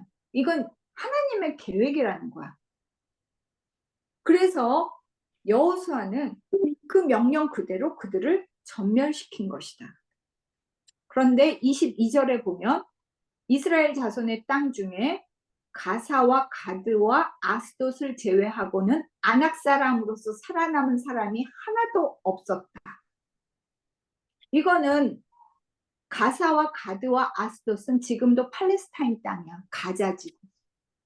해변 지역에 지중해 연안에 블레셋 사람들의 땅이야. 그들은 아낙 자손이야. 거인들이야. 그들은 강력해서 끊임없이 이 이스라엘을 쳐들어오고 괴롭히고 점령하고 계속적으로 싸워가는 그 민족들이 블레셋, 가사와 가드와 아스돗을 정복하지 못했어. 그러나 이 땅의 전쟁이 그치고 평화를 누리게 되었다. 그리고 여호수아는 하나님께서 말씀하신 대로 지파대로 그 땅을 분배했다. 그래서 12장부터는 이 누구에게 누구를 주고 뭐해서 뭐 하는 그 분배하는 얘기가 계속 나와. 그리고 13장에 봐봐. 여호수아가 늙고 나이가 많아져서 하나님이 말씀하셔. 뭐라고 말씀하셨냐면 너는 늙었고 나이가 많은데 정복해야 할 땅이 아직도 많이 남아있다.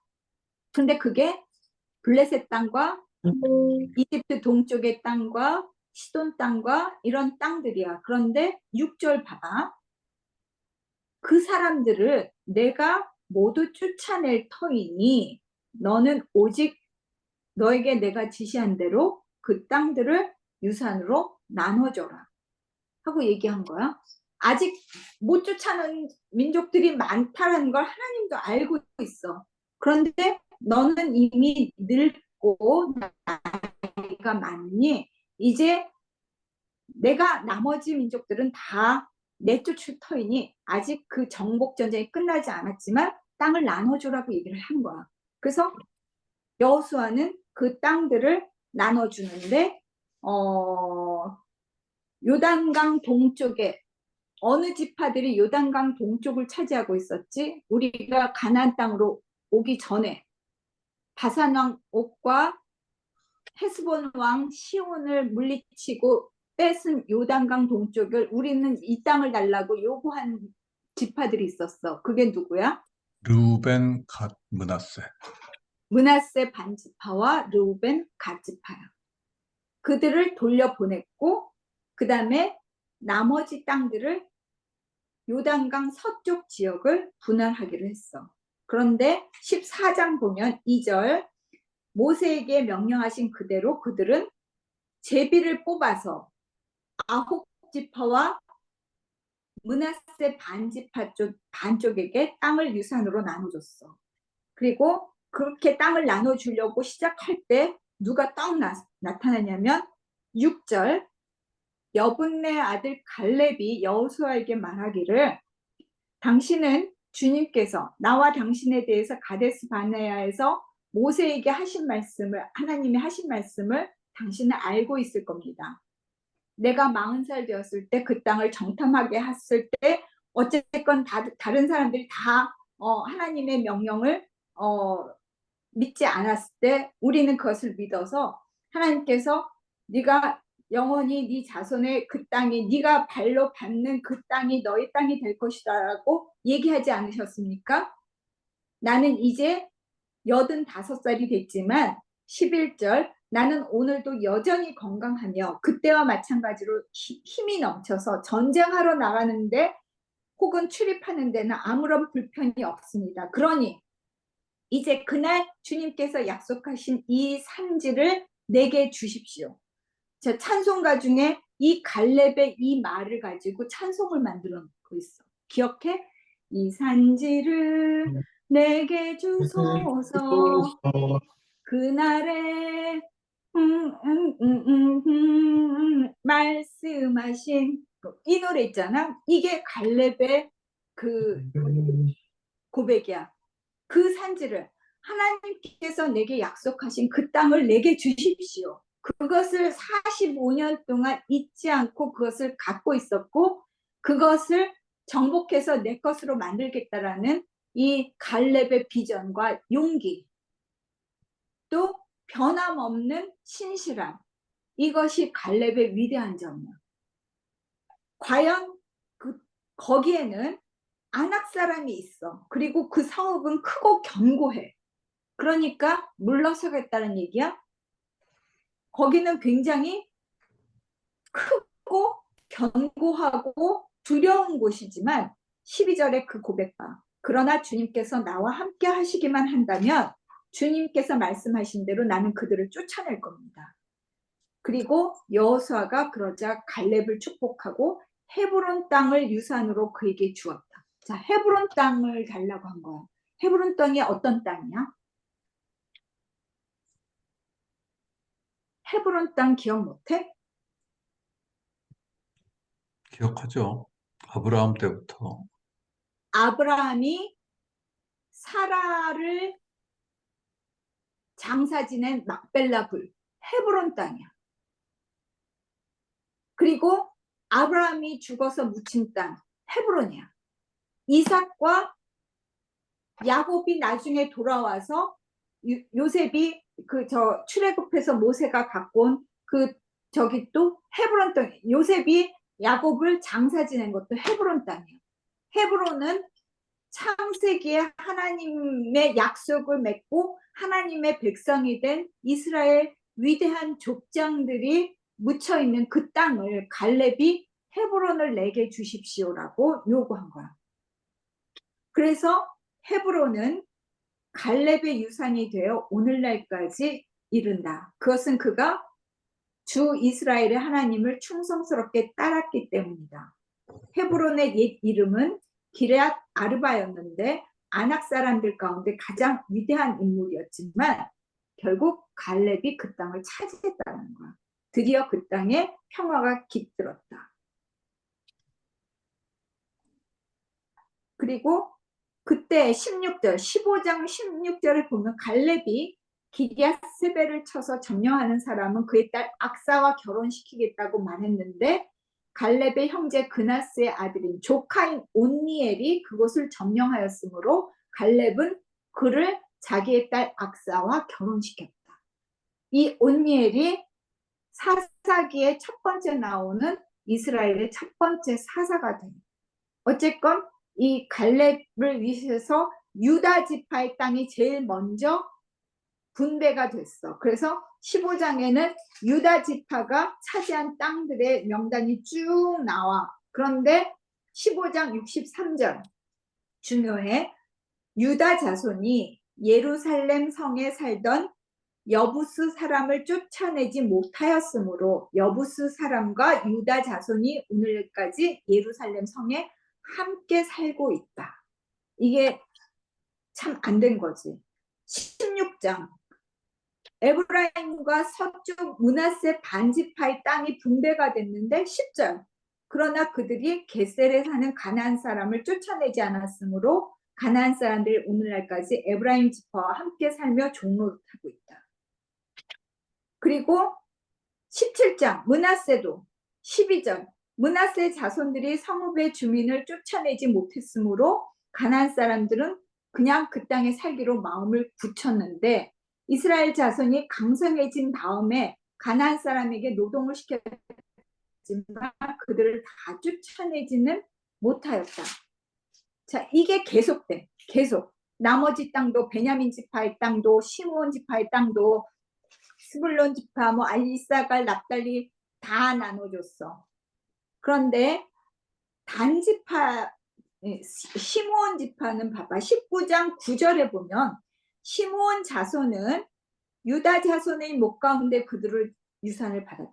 유다 지파가 먼저 차지한 땅에 시므온 지파가 들어가서 분배를 받았다는 거야. 왜?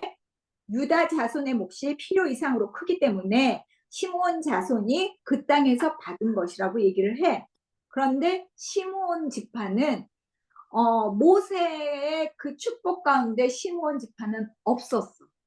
시므온 지파는 점점 출애굽 시작보다 출애굽 그 끝날 무렵에 인구가 확 줄었다는 걸 우리가 전에도 얘기했잖아. 시므온 지파는 결국 유다 지파에 흡수될 수밖에 없는 사라지는 지파가 되었어. 그리고 단 지파가 나와. 19장 40절 보면 단 지파가 땅을 받았는데 어딜 받았냐면 에그론과 딥나와 아얄론과 아까 아얄론 나왔던 거 기브온 주민들 쳐들어갔을 때 기브온 태양아 기브온 위에 머물러라 달아 아얄론 골짜기에 머물러라 할 때 그 중부지방에 아얄론이야 딥나 에그론 욥바 맞은편 지역 이게 어떻게 보면 그 내가 보낸 그 지도 중에 단지파는 블레셋 바로 위에 있는 지중해 해안을 차지하게 그 뽑기를 받았어. 그런데 단지파는 왜 중요하면 사사기에도 이 얘기가 나와. 47절 단 자손은 그들의 땅을 잃었을 때 레센까지 올라가서 레센이 어디냐면 저 북쪽 끝이야. 자 지금 보면 단지파가 차지한 땅은 요 저 주황색 땅이야. 주황색 해변가에 있는. 그런데 이 해변가를 떠나서 저 꼭대기 갈릴리 북쪽의 헬몬산 밑에 있는 레센이라는 나중에 라이스라는 땅이 되는데 거기까지 밀려 올라가서 거기에서 살아. 그러면서 그들의 조상 단의 이름을 따라 레센을 단이라고 불렀다. 그래서 이스라엘 땅을 가리킬 때 상징이 뭐냐면 브엘세바로부터 단까지 단이 북쪽이고 브엘세바는 맨 아래쪽이기 때문에 남쪽 끝 브엘세바에서부터 북쪽 끝 단까지. 그래서 단은 하나님이 주신 분배하신 제비뽑기로 받은 그 땅을 차지하지 못하고 결국은 안주하게 돼. 북쪽에 저 조용한 땅에 가서 살고 싶어서 사람들을 피해서 하나님의 사명을 그대로 그것을 지켜내지 못한 지파가 단 지파예요. 그래서 이 모든 것을 땅 분할이 완료됐어. 그리고 그 다음에 20장 도피성 제도가 나오지. 도피성 제도의 중요한 거는 아까 뭐라고 그랬지?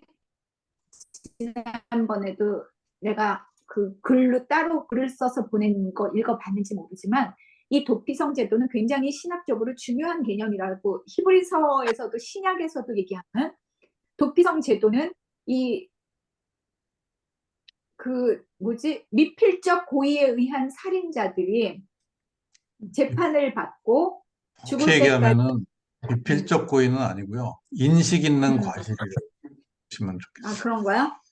실수로 네. 살인을 저지른 자들이 실수로 아무런 고의 뭐 아까 그 뭐 도끼로 저기 나무를 찍다가 도끼날이 빠져서 사람을 죽였다든지 이럴 때 그 사람들을 구하기 위해서 도피성에 가서 피해서 살게 만들어. 그런데 도피성을 떠나면 다른 사람이 그 살인자를 죽여도 할 말이 없어. 그렇기 때문에 도피성에서 그 형기를 다 마칠 때까지 살아야 돼. 그 형기가 뭐냐면 대제사장이 죽는 때 그 대제사장이 죽으면 그날로 그 모든 살인을 저질렀던 죄인들이 풀려나 자기 고향으로 돌아갈 수 있게 되는 거야. 그 제도가 여기도 또 나오지. 그리고 21장부터는 레위 사람들한테는 땅을 분배받지 않아. 레위 사람들은 뭘 받아? 그 원칙이 중요해. 레위 사람들은 너희가 받을 몫은 나다. 하나님께서 그랬어요. 레위 지파들에게는 땅을 주지 않아. 너에게는 나다. 내가 너의 것이다. 이렇게 얘기했어. 그러면서 하나님께서 모세를 시켜서 준 그 율법에는 12지파가 받은 그 땅 중에 성읍들, 성읍과 그러니까 성들을 주는 거야. 도시 하나 그 성과 거기에 딸린 목초지. 그것만 주는 거야. 그래서 그 레위 사람들은 온 12지파 땅에 흩어져 살아. 그게 어떤 원칙이겠어? 레위 사람들을 통해서 율법을 배우고 지키고 그것들을 온 지파들마다도 그 하나님의 율법과 명령들을 규례를 지키면서 살아갈 수 있도록 만든 하나님의 원칙인 거야. 그래서 레위 사람들한테 주신 성읍들의 목록이 쭉 나와. 그런데 모두 몇 개라고 돼 있는지 혹시 아는 사람 손 들고 아는 사람.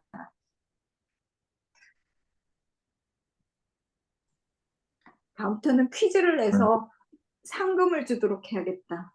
퀴즈를 맞힌 사람에게 10만 원씩 쏠게. 10만 원이요?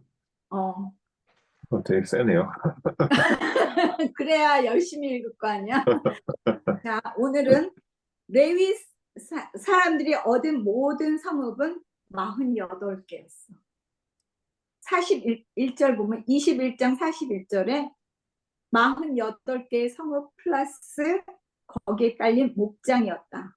자, 그런데 여기에서 이렇게 48개의 성읍이라고 얘기를 하는데 자세히 그것을 세어보면 오류가 있어.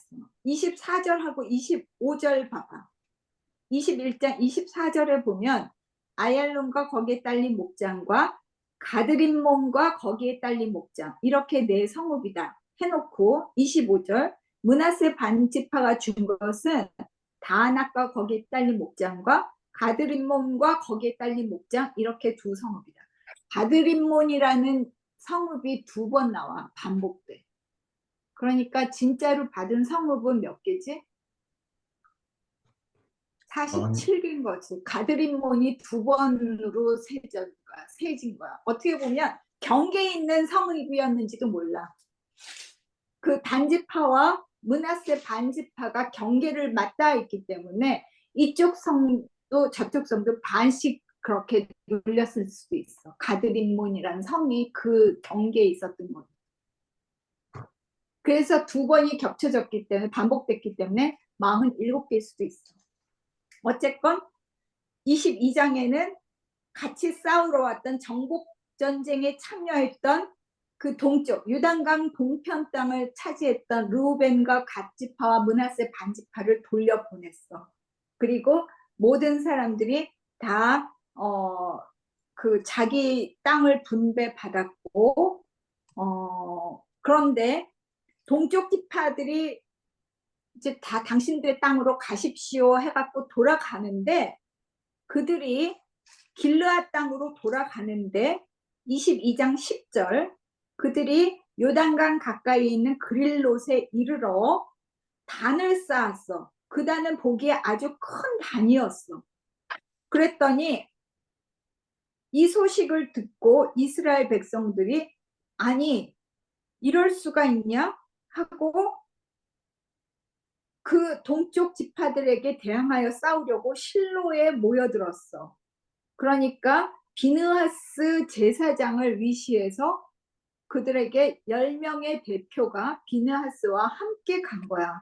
그러면서 뭐라고 얘기했냐면 16절 어찌하여 이스라엘의 하나님께 이런 악한 일을 하였소? 왜 제멋대로 단을 쌓아 주님을 거역하였소?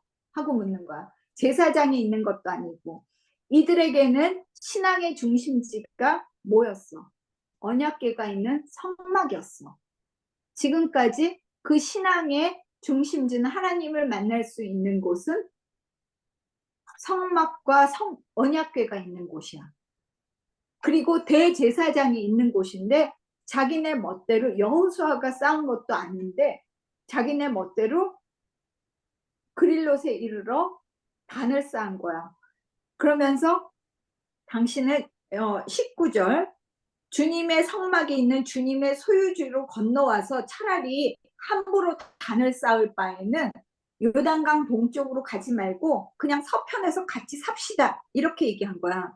그랬더니 그 동편 땅 지파들이 얘기하기를 23절 우리는 주님을 따르지 않고 등을 돌리려고 이 단을 쌓은 게 아니라 이 단을 번제와 곡식제와 이런 제단으로 제사를 드리는 제단으로 사용하려고 쌓은 게 아닙니다.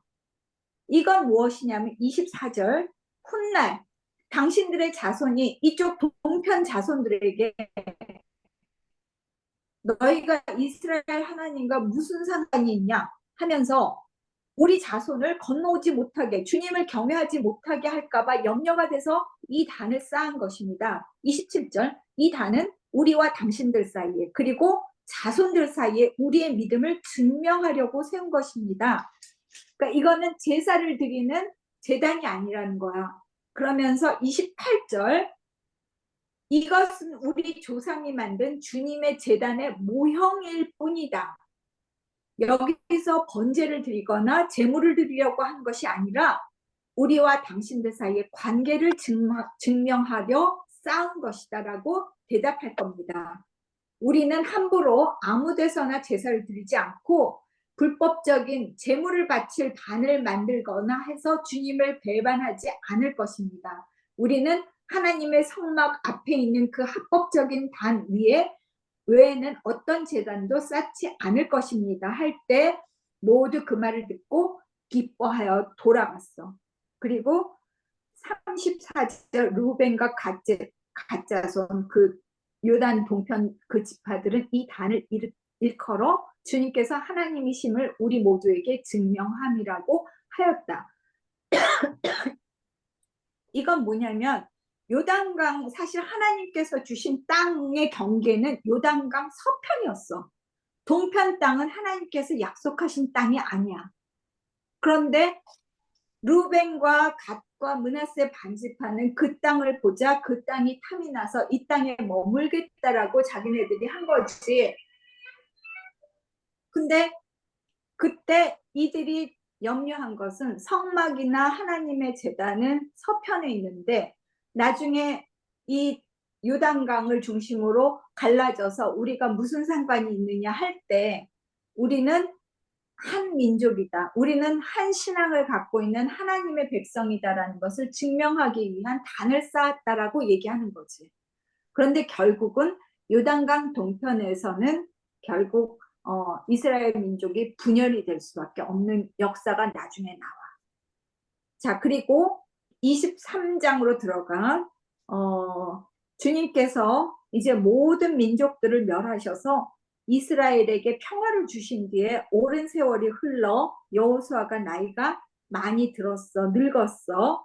그랬더니 이제 장로들과 지도자들을 다 부른 거야. 우두머리들과 재판장들과 관리들을 불러서 여호수아가 말하기를 지금까지 하나님께서 이렇게 하셨습니다. 그리고 이렇게 요단강으로부터 이제 모든 것들을 저기 했지만은 하나님께서 이제 남은 이방인들을 쫓아내실 겁니다. 그때 당신들은 모든 땅을 소유하게 될 것입니다. 그럴 때 6절 모세의 율법에 기록된 모든 것을 아주 담대하게 지키고 행하십시오.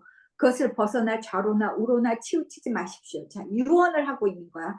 아까 처음에 하나님께서 여호수아에게 명령하셨던 그 쉐마, 그 말을 여호수아가 지도자들에게 하는 거지. 그런데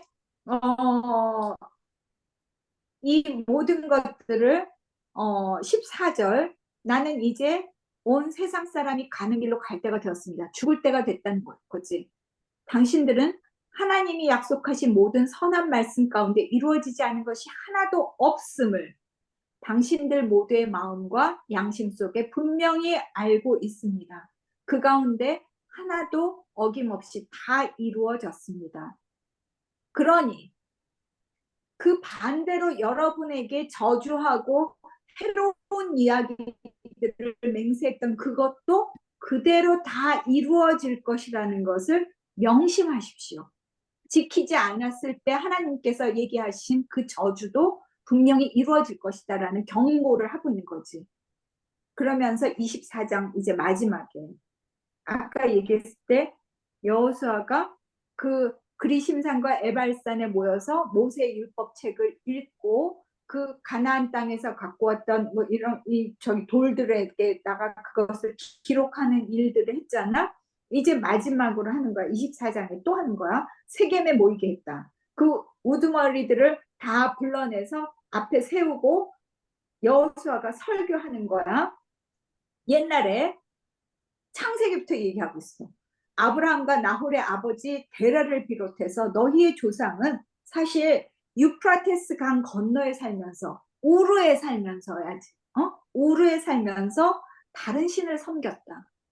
바벨론 있는 그 땅에 메소포타미아에 살면서 다른 신을 섬겼는데 내가 너희 조상 아브라함을 강 건너에서 이끌어내어 그 유프라테스 강 유역에서 이끌어내어 가나안 땅을 두루 다니게 했고 그 자손을 번창하게 만들었다. 내가 그에게 이삭을 주었고 야곱과 에서를 주었고 이 얘기 하나님이 주었던 그 모든 역사를 쭉 얘기를 하면서 모세와 아론을 보내서 이집트에서 끌어냈고 이렇게 했고 모압 땅에서 발락하고 너희가 아무것도 하지 않았는데 발락과 발람의 이야기는 이스라엘 사람들은 아무도 모르는 거야 사실은. 그렇지 않아? 발락과 발람 사이에 있었던 일이야. 하나님이 그 모든 것들을 막으시고 지키셨다는 얘기야. 그러니 너희가 아무것도 하지 않는데 너희가 일구지 아니한 땅 18절 13절 너희가 일구지 아니한 땅 너희가 세우지 않은 성읍을 너희에게 주어서 이제 너희가 그 안에서 살고 있지 않니? 너희가 심지도 않은 포도 이렇게 말씀하셨다는 거야. 여기까지 여호수아가 얘기한 13절까지 얘기한 건 뭐냐면 아브라함을 불러내서 약속하신 그 약속을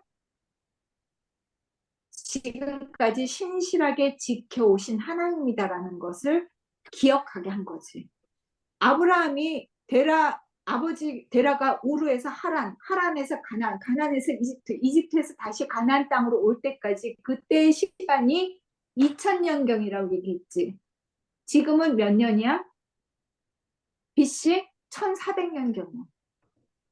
600년이 흐른 그 역사를 하나님이 끊임없이 지키시고 600년을 변함없이 그것을 성취하시고 이끌어왔고 온갖 기적으로 그것들을 보여주시면서 데리고 왔다라는 얘기를 한 거지.